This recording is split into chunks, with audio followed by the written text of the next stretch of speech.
Well, hey, good evening. Welcome back to my little gardening show. I wanted to take you with me here downstairs, give you an update on my seedlings, kind of what I'm going to be doing next, and give you an update on my worm bin. So, along the way, just some lessons. I mean, it's common sense stuff, but sometimes I like to learn things the hard way. So, let's take a look, see what happened. First, my onions. Though we have some decent ones in there, overall I'm not very impressed. They're not doing near as well as last year. So why? Well, just like any failure that you have in life, or when things don't go as expected, you get asked the question why. What was there anything I did different? Something that I could do different that would make a difference was a contributing factor. So, in the case of the onions, the first thing was I used seed that was 2 years old instead of seed that was packaged, from last year for this year. So, consequently, I didn't get as good of a germination rate as I've gotten in other years. But probably the contributing factor that affected these most, and pretty much has resulted in kind of rotten seedlings is the grow mix. I tried to use this, I had some of these left over, and the problem is that it's not just coconut fiber or core, it's got these water-saving polymers in it, and I think they work too well. Consequently, it was too wet, and so some of these that would have been real good ended up kind of rotting at the base and kind of dying off. So I've tried cutting back on the watering just to let this stuff dry out a bit, and am thinking about just transplanting these all together, try to save what I've got here in these pots. Worst case scenario, depending on how these turn out, I might just go with sets instead this year. So, lesson learned.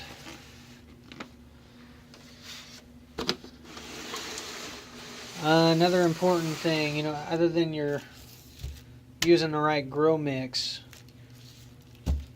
you also want to use, and we've kind of talked about with the onions, but fresh seed, or seed that is viable, that's healthy. The fresher the seed, probably the better off you're going to be, and so that's illustrated in this tray. This half of the tray was sowed with seeds that were packaged for this year. And so consequently, like 100% germination rate, pretty much. Everything sprouted. Whereas on this side, I used seed that was older. In some cases, 3 years old. So, stuff, it came up, but it took a lot longer. And what came up isn't near as big and as healthy as this side of the house. So again, if choosing your growing medium, what you choose to sprout your seeds in, and the seed itself is really important as far as getting some healthy seedlings.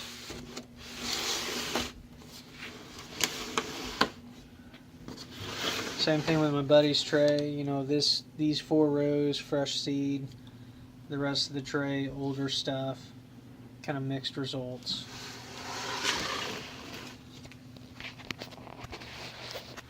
So what are we going to do next? Well, I'm hoping tonight to get at least one of these trays potted up. So what I'm going to do is take it over to my bench here. And we've got an icing knife. I think it's outside actually in the garage on the other potting bench, but I'm going to pry out those cells. We're going to separate out the seedlings, and we're going to pick our best sprouts. And what that's going to involve is just looking at the symmetry of the sprouts. You know, which ones are the healthiest. You know, the biggest ones, the ones that are most have the best symmetry in the leaves, have the best rootstock. Those are the ones, and straightest stems, thickest stems. Those are the ones I'm going to go with. Whereas the stuff that is, Daddy, could you tuck me in? yeah, why don't you come down here, bud? No. Whereas the stuff that's kind of stunted, not much of a rootstock, you know, bent stems, I'm going to discard or get rid of that stuff. I'm not even going to mess with it. Because I'm going to have a better chance with the healthy seedlings than with that stuff. You're just going to have problems. If you already have problems with them sprouting, you're going to have problems with them growing and producing fruit or vegetables, whatnot. Yeah, that's the kids' tray, isn't it, bud? There's your onion. We're letting it dry out a bit so it doesn't rot. This is really dry, Daddy. Yeah. Well, it's good because we're gonna pot some of this stuff up tonight. Actually, no, I think we should do it tomorrow. We'll do some tomorrow as well. So we got the paper pots here, bud. You see this? I got 32 of these that fit in a 10-20 tray. That's 10 inches wide by 20 inches long. We use a little canning funnel. Works perfect. This will hold about 2 paper pots worth of potting mix that we'll get from the bag here. Fill these pots up. Very good, bud. Why don't you get some more grow mix? We'll sit Blueberry over here.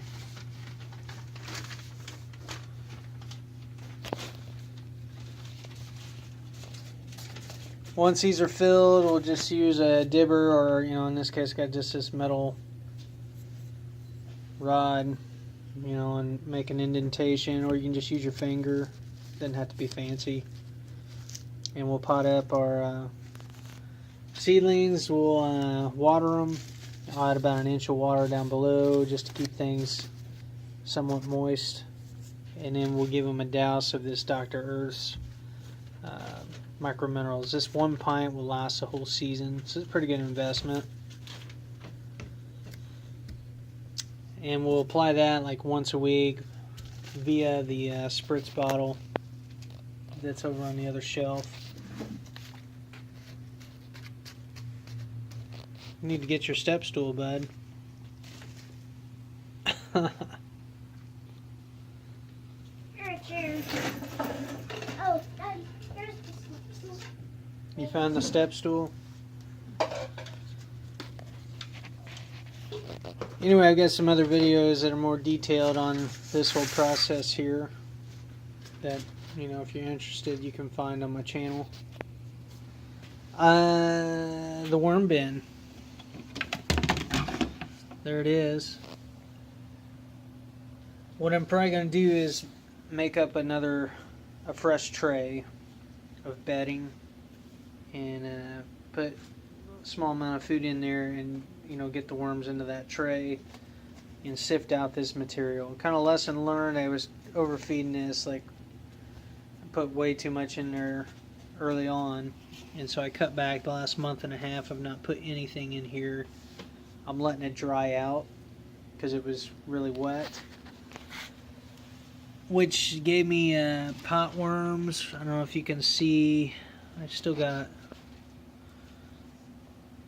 a few. There's a little pot worm where my thumb is right there, but this is filled with pot worms and then mites, stuff you don't want in the bin really. So having cut back on their feeding and letting this thing dry out, things have gotten a lot better. Most of the pot worms are gone. At least I don't see near as many. The mites are gone too. The mites, they're still there, but not as many. And the worms, having processed a lot of this stuff on top, with the exception of some of this newspaper, they're down in the lower layers, kind of hiding out, where it's still kind of moist. And there's still food to be digested. The other thing that's kind of hindered me on the worm bin is the temperature.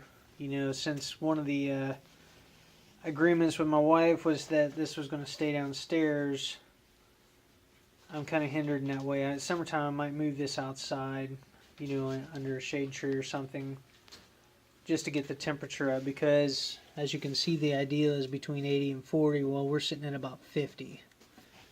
And so things they're going a lot slower than what they would if it was warmer. So that's kind of what we've got going on so far. If you have any questions, feel free to comment. Other than that, we're going to finish this up and then kind of go from there. So I guess that's all for now. Until next time, happy gardening. Bye. Bye.